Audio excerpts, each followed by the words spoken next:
Presiden Prabowo Subianto telah resmi memberikan penganugerahan gelar pahlawan nasional kepada sejumlah tokoh bertepatan dengan Hari Pahlawan Nasional di Istana Negara, Jakarta pada Senin 10 November 2025.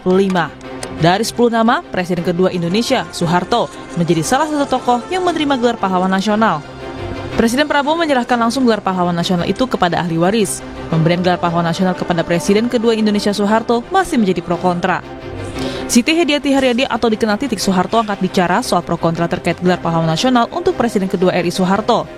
Titik Soeharto mengatakan meski banyak pro kontra di masyarakat, namun tidak berpengaruh bagi keluarga Cendana. Masyarakat banyak, rakyat banyak, mayoritas rakyat Indonesia menginginkan bahwa Presiden kedua Republik Indonesia mendapat penghargaan, dihargai. Itu saya rasa udah jelas terang benderang gitu ya, nggak usah kita ragukan lagi. Buat kami diberi gelar atau tidak, Bapak adalah pahlawan buat kami. Ya? Pasca pemberian gelar pahlawan nasional terhadap Soeharto, muncul pertanyaan, bagaimana hubungan politik antara Presiden Prabowo Subianto dengan Megawati Soekarno Putri ke depannya. Sebelumnya, Ketua Umum PDI Perjuangan sekaligus Presiden kelima Republik Indonesia, Megawati Soekarno Putri mengungkapkan hubungannya dengan Presiden Prabowo Subianto disebutnya akrab. Pernyataan itu disampaikan Megawati saat menjadi pembicara dalam seminar internasional memperingati 70 tahun Konferensi Asia Afrika di Perpustakaan Bung Karno Blitar, Jawa Timur pada Minggu 2 November lalu. Ibu Mega ini nuturin Pak Bowo enggak? Saya sama Mas Bowo itu akrab, tahu nggak? Jangan ada coba-coba. Ada orang mikir, kemarin bilang, mana wartawan tuh, tulis, bilang, lo ya bilangnya gini, ini perbuatan di belakang itu merah, ngono toh? Ya bilang kau enak mendong merah tuh akeh warnanya, akeh wong. Tapi kalau bilang itu waktu rusuh itu loh, bilang kalau saya bilang kok yang ngomong beneran aja. Usai dilantik sebagai presiden pada 20 Oktober 2024, Prabowo Subianto sudah 2 kali bertemu dengan Megawati Soekarno Putri. Pertemuan pertama terjadi pada 7 April 2025. Prabowo dan Megawati bertemu di kediamannya di Jalan Teguh Umar, Jakarta Pusat. Dalam pertemuan 4 mata itu, Prabowo dan Megawati mengobrol selama 1,5 jam. Keduanya membahas masa depan Indonesia. Selanjutnya, Prabowo dan Megawati kembali bertemu saat peringatan Hari Lahir Pancasila pada 1 Juni lalu di Gedung Pancasila, Kementerian Luar Negeri. Ada jalan panjang antara pertemuan Prabowo Megawati. Bukan 1-2 kali usaha pertemuan Prabowo dan Megawati diinisiasi. Ketekunan para pembawa pesan menjalin lobi menjadi kunci terwujudnya perjumpaan mereka. Tim Liputan Kompas TV. Presiden Prabowo Subianto telah resmi memberikan penganugerahan gelar pahlawan nasional kepada Presiden kedua Indonesia, Soeharto. Selanjutnya, muncul pertanyaan di benak publik, bagaimana hubungan Presiden Prabowo Subianto dengan Megawati Soekarno Putri ke depannya pasca pemberian gelar pahlawan nasional kepada Soeharto. Akan kita bahas bersama sejumlah narasumber. Sudah ada juru bicara PDIP, Guntur Romli. Selamat pagi, Mas Guntur. Selamat pagi, Assalamualaikum. Waalaikumsalam, Mas. Terima kasih sudah bergabung di Dialog Sapa Indonesia Pagi. Dan juga Direktur Eksekutif Parameter Politik Indonesia, Adi Praitno. Mas Adi, selamat pagi. Selamat pagi, Mas. Bang Guntur. Terima kasih. Mas Adi dan juga Mas Guntur sudah bergabung secara daring di Dialog Sapa Indonesia Pagi pada hari ini. Saya duluan ke Mas Guntur. Mas Guntur, kita ingin tahu dong, Mas, ini komentar di Ibu Ketum apa, Mas, setelah penganugerahan gelar pahlawan bagi Pak Harto? Ya, saya langsung aja ke topik lah, Mas, yang menjadi pembahasan ya. Yang menjadi relasi antara Ibu Megawati dengan Presiden Prabowo. Ya. Sebenarnya relasi itu ya baik-baik saja ya, seperti yang disampaikan juga tadi, pernyataan dari Ibu Megawati ketika tanggal 2 November, bahwa beliau sangat akrab dengan Presiden Prabowo Subianto. Dan terkait perbedaan ya, partai kami yang menolak Soeharto sampai kapanpun sebagai pahlawan, ya, kami yakin itu tidak akan mengganggu hubungan antara Ibu Megawati dengan Presiden Prabowo Subianto, hubungan secara personal. Ya, namun karena PDI Perjuangan sejak Kongres ke-6 Agustus tahun 2025 yang sudah memutuskan berada di luar pemerintahan dan menjadi politik penyeimbang, maka pastinya PDI Perjuangan ya mungkin akan memiliki sikap yang berbeda dengan pemerintahan saat ini kalau seperti yang disampaikan oleh Ibu Ketum pada waktu itu, apabila katakanlah politiknya itu tidak memperhatikan aspirasi dari masyarakat, tidak pro rakyat gitu, akan memberikan masukan-masukan, dan ini terjadi ketika penganugerahan Soeharto sebagai pahlawan nasional yang secara tegas PDI Perjuangan itu menolak. Namun hubungan keakraban antara Ibu Megawati dengan Presiden Prabowo Subianto kami yakin tidak terganggu, dan ini kan biasa dalam demokrasi, memiliki pilihan yang berbeda. Berarti ketidakhadiran Mbak Puan kemarin dalam penganugerahan gelar bagi Pak Harto salah satu simbol tidak setuju dari PDIP, begitu ya? Kalau saya tidak tahu ya, kalau yang sikap dari yang jelas ketika kita bicara soal sikap dari partai itu sudah jelas bahwa partai itu menolak Soeharto sebagai pahlawan. Karena dan untuk menolak itu pun juga tidak perlu istilahnya ada instruksi, nggak ada. Kader PDI Perjuangan itu DNA-nya ya pasti penolakan terhadap Soeharto, karena PDI Perjuangan itu lahir dari rahim penindasannya Orde Baru. Nah, di situ yang kami melihat bahwa segala bentuk penolakan itu menjadi semacam jati diri lah dari PDI Perjuangan yang pro demokrasi, yang anti penindasan ya, dan itu yang dilakukan oleh Orde Baru. Kalau Mbak Puan, saya kan melihat beliau kan ada acara juga ke Melayat, ke Semarang, kemudian juga kunjungan ke luar negeri gitu. Tapi ya sebagai partai ya itu sikap partai kami gitu, Mas. Oke, saya sedikit juga mengutip bahwa Mbak Puan pada awal November pada saat isu pemberian gelar pahlawan kepada Pak Harto ini bergulir, mengatakan bahwa pahlawan nasional mesti memiliki makna historis dan moral, bukan hanya sekedar simbolis. Menurut Anda, sesuai dengan apa yang perkataan Mbak Puan, pemberian gelar pada Pak Harto adalah sebuah hal yang sebenarnya simbolis saja? Iya, bahkan bukan hanya sekedar simbolis, tapi itu pelanggaran terhadap apa yang sudah diputuskan oleh negara sendiri. 2023, zamannya Jokowi sudah memutuskan ada 12 pelanggaran HAM berat masa lalu, dan 8 di antaranya itu terjadi di zaman Soeharto, termasuk pembantaian 65 sampai 66. Dan jangan lupa Komnas HAM tahun 2012 sudah menyatakan bahwa yang bertanggung jawab atas pembantaian 500.000 sampai 3 juta orang adalah Komkaptib yang waktu itu di bawah Presiden Soeharto. Ini bicara soal pelanggaran HAM.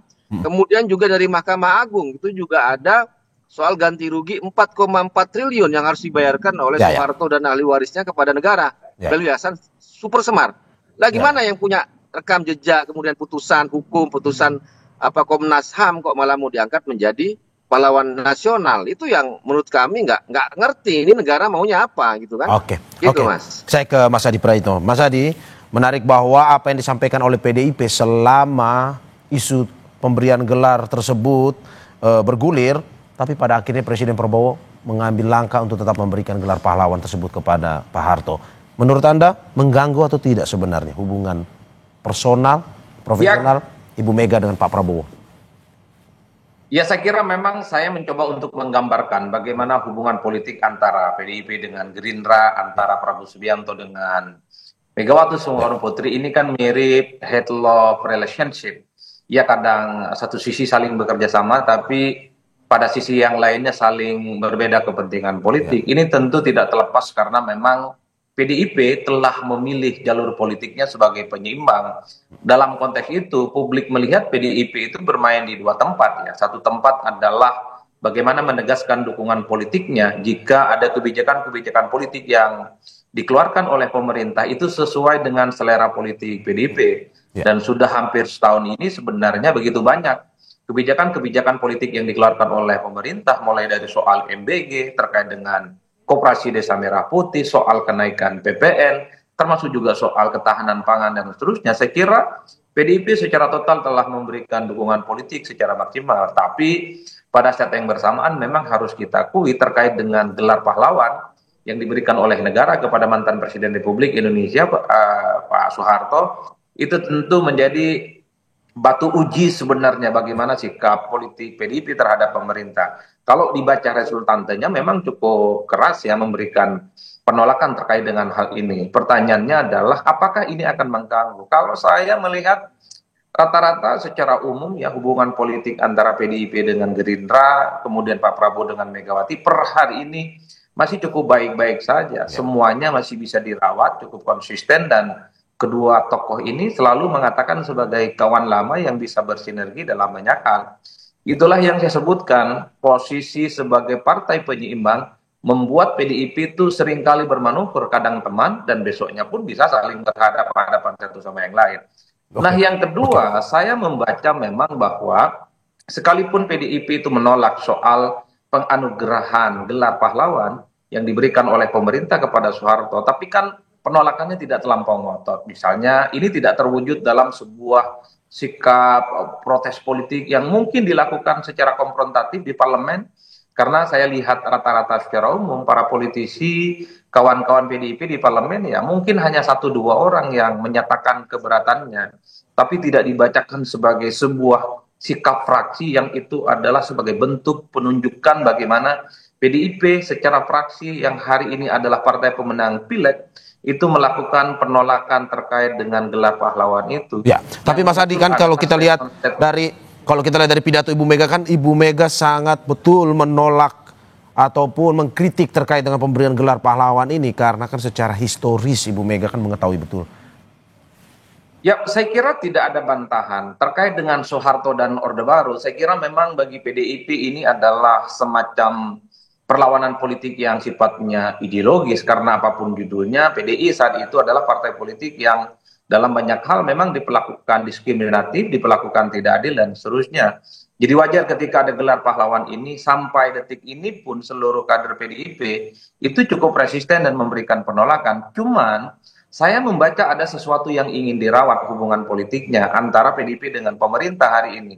Karena PDIP sudah terlanjur menjadi partner kritis, maka sekalipun ada penolakan terkait dengan gelar pahlawan itu, tapi eksposur dan perlawanannya itu tidak terjadi di parlemen. Ya. Kalau pernyataan Bang Guntur tiap hari dan politisi-politisi PDIP yang lain itu tiap hari memberikan penolakan, tapi saya melihat tidak terjadi di DPR bagaimana mayoritas anggota dewan yang dimiliki oleh PDIP misalnya mengeluarkan sikap politik yang resmi bahwa menolak keputusan pemerintah. Mas Adi, Anda mau bilang berarti ada perbedaan antara keinginan dari ketum dan juga anggotanya, atau gimana sebenarnya?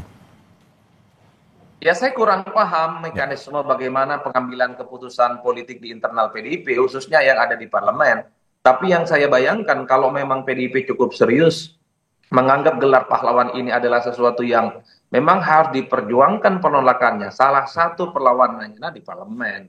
Jadi saya membayangkan seluruh kader-kader PDIP yang menjadi anggota DPR RI, di DPR di sana satu persatu mereka menyatakan penolakannya terkait dengan gelar pahlawan yang telah diberikan itu. Tapi nyatanya per hari ini sikap itu tidak muncul. Bahwa ada statement-statement yang sifatnya personal, tapi secara kelembagaan, secara fraksi, tidak kemudian bisa ditangkap oleh publik. Wajar kalau kemudian banyak pihak yang mengatakan bahwa betul PDIP itu menolak secara keras gelar pahlawan Soeharto, tapi sebagai komunikasi politik yang baik dengan pemerintah, penolakannya tidak dilakukan di parlemen secara kelembagaan. Itulah yang saya sebut sebagai head-lob relationship antara PDIP dengan pemerintah. Saya ke Mas Guntur. Mas Guntur, bagaimana Anda menanggapi apa yang disampaikan oleh Mas Adi ini, bahwa Ibu Ketum menolak keras, tapi di parlemen berbeda sikapnya? Sebenarnya tidak berbeda ya, karena kalau kita melihat penganugerahan gelar ini kan kewenangannya penuh di eksekutif, ya tanpa harus menerima persetujuan dari parlemen, kecuali misalnya kalau soal anggaran. Tetapi kami melihat bahwa nantinya komisi yang ada di DPR bisa melakukan evaluasi dan juga mempertanyakan. Dan sebelum ini sudah dilakukan di fraksi kami, di komisi yang terkait dengan soal pendidikan dan kebudayaan, yang selalu mencecar ya dan mempertanyakan Fadlizon ketika mempertanyakan soal korban kerusuhan Mei 98 terkait pemerkosaan massal dan penulisan buku sejarah. Itu kan anggota legislatif dari kami ya, itu kan jelas bahwa mengkritisi ya terkait proyek penulisan sejarah tersebut dan dari pernyataan Fadlizon.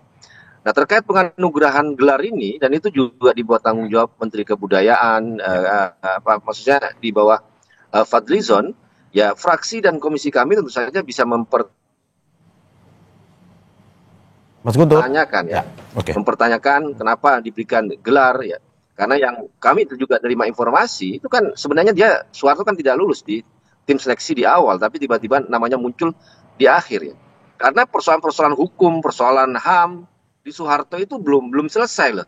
Dan ini bukan hanya sikap sejarawan atau akademisi, tapi negara kita itu putusan Mahkamah Agung, Komnas HAM, itu kan semua lembaga-lembaga resmi yang ada di negara kita gitu, yang menyatakan bahwa Mas Soeharto itu masih terlibat dengan persoalan hukum, persoalan hak asasi manusia ya. Kalau memang dia mau dijadikan pahlawan, selesaikan dulu itu masalah hukumnya, masalah HAM-nya itu. Dan ini bukan perdebatan sejarawan atau akademisi saja, tapi negara kita sudah menyatakan seperti itu. Nah, itu yang kami kritisi. Ini negara ini maunya apa? Menetapkan pelanggaran HAM berat, pelakunya juga disebutkan itu Soeharto, kok tiba-tiba dijadikan sebagai pahlawan. Dan PDI Perjuangan akan membuat langkah-langkah ke depan ya untuk penolakan terkait ini pahlawan nasional ini. Apakah mungkin juga Mas Guntur, pertemuan yang kemarin sempat dilakukan 2 kali oleh Presiden Prabowo dan Ibu Mega akan berulang lagi di kemudian hari setelah pemberian gelar pahlawan ini? Saya tidak bisa memprediksi, Mas. Apa akan ada pertemuan atau apapun, tapi pada intinya sikap PDI Perjuangan konsisten berada di luar pemerintahan dan menjadi politik penyeimbang, dan bisa jadi akan memiliki sikap yang berbeda terkait dengan pemerintahan saat ini kalau syarat-syarat disampaikan oleh Ibu Megawati itu tidak dipenuhi.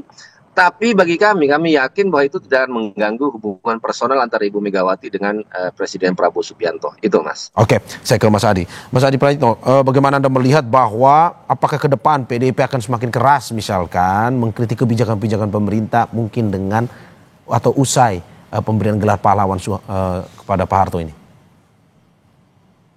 Kalau pertanyaan yang disampaikan oleh Mas Mario ini adalah sebagai sebuah harapan supaya misalnya PDIP sebagai partai yang mungkin satu-satunya berada di luar kekuasaan harus bersikap keras, memberikan resistensi dan perlawanan politik jika ada kebijakan yang tidak pro rakyat, itu tentu adalah sebagai sebuah harapan publik. Karena untuk membangun demokrasi yang sehat, maka check and balances itu sangat dibutuhkan. Apalagi per hari ini PDIP menyatakan diri sebagai partai politik yang berada di luar kekuasaan. Wajar kalau sebenarnya banyak sekali pihak yang berharap bahwa 4 tahun yang tersisa di pemerintahan kali ini ya PDIP adalah merepresentasikan sebagai penyambung lidah rakyat. Jika ada kebijakan-kebijakan yang memang betul-betul tidak pro dengan masyarakat, menimbulkan kontroversi, melahirkan kegaduhan, maka eskalasi, resistensi dan penolakannya itu harus semakin dilakukan. Tapi dalam praksisnya saya melihat ada kecenderungan memang PDIP dengan pemerintah hari ini, dengan Prabowo Subianto, secara kelembagaan di DPR, rasa-rasanya agak sulit untuk membayangkan bagaimana akan muncul kader-kader PDIP yang jadi anggota Dewan itu protes secara lantang, protes secara keras jika ada kebijakan yang memang misalnya ya tidak pro terhadap pemerintah, ya terbukti tidak ada hujatan apapun ke presiden, terbukti misalnya tidak ada protes-protes keras yang muncul di DPR kepada pemerintah. Kalau kita melihat menteri itu adalah pembantu presiden, bukan hanya menterinya yang dikritisi, tapi pemerintahnya secara signifikan. Jadi membayangkan ini dalam praksis bahwa PDIP akan keras terkait dengan sikap politik pemerintah di masa yang akan datang, bagi saya itu gelap gulita, Mas. Agak rumit membayangkan, karena ini sebagai bahasa politik persahabatan di mana PDIP itu memang sedang merawat hubungan baiknya dengan Pak Prabowo Subianto yang saat ini menjadi presiden. Saya terakhir ke Mas Guntur Romli. Mas Guntur, apa yang akan dilakukan PDI ke depan pasca penetapan gelar pahlawan Pak Harto? PDIP tetap menjadi mitra kritis atau seperti apa? Atau lebih kritis lagi? Sebagai pilihan bahwa kami berada di luar pemerintahan dan politik penyeimbang, maka kami akan selalu memberikan masukan-masukan, kritik-kritikan kepada pemerintah.